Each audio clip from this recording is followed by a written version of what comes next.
Et pour plus d'explications sur ce sujet, mesdames et messieurs, nous rejoint par téléphone Dr Houda Yassa, qui est présidente de l'Association des femmes investisseurs arabes. Bonjour et bienvenue. Bonjour à vous. Merci. On parle de l'union, de l'union.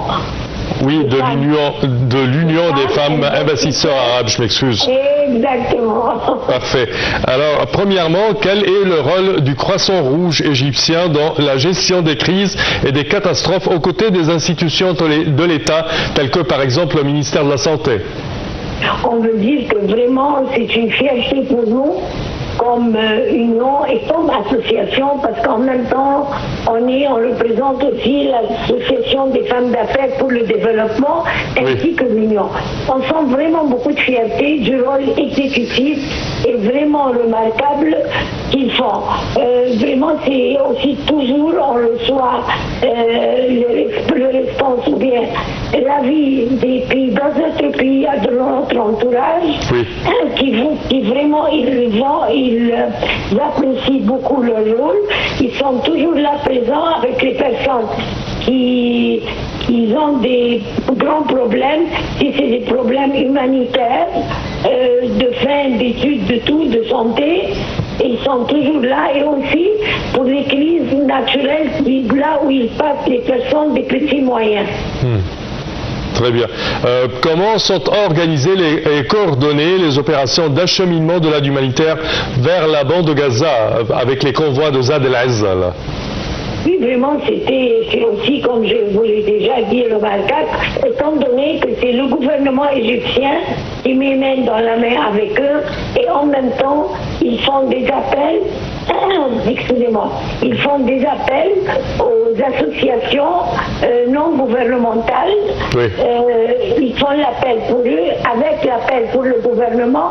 Alors, ce qui fait que tout l'État participe et travaille sur la même cause, étant donné qu'on voit comment ils font ça d'une façon très professionnelle et sincère et honnête surtout. Certainement, certainement. Selon vous, quels sont les types de soutiens qui sont apportés aux blessés et aux victimes palestiniennes accueillies en Égypte? On voit que avec le rôle de notre ministère de la Santé, ils font ça d'une façon excellente et comme je l'ai déjà dit, ils s'intéressent beaucoup aussi aux petits détails. Et ils prouvent devant le monde entier que nous, les Égyptiens, on est toujours main dans la main avec tout ce qui se passe dans notre entourage, de victimes ou bien de problèmes de santé. Quels sont les principaux défis logistiques et humanitaires auxquels vous êtes confrontés pour faire parvenir l'aide aux civils à Gaza? Je pense qu'il faut assurer beaucoup plus d'efforts pour avoir des moyens financiers assez suffisants. Les demandes sont très, très exigeantes et très grandes, là où aucun parti ne peut réaliser le maximum seul.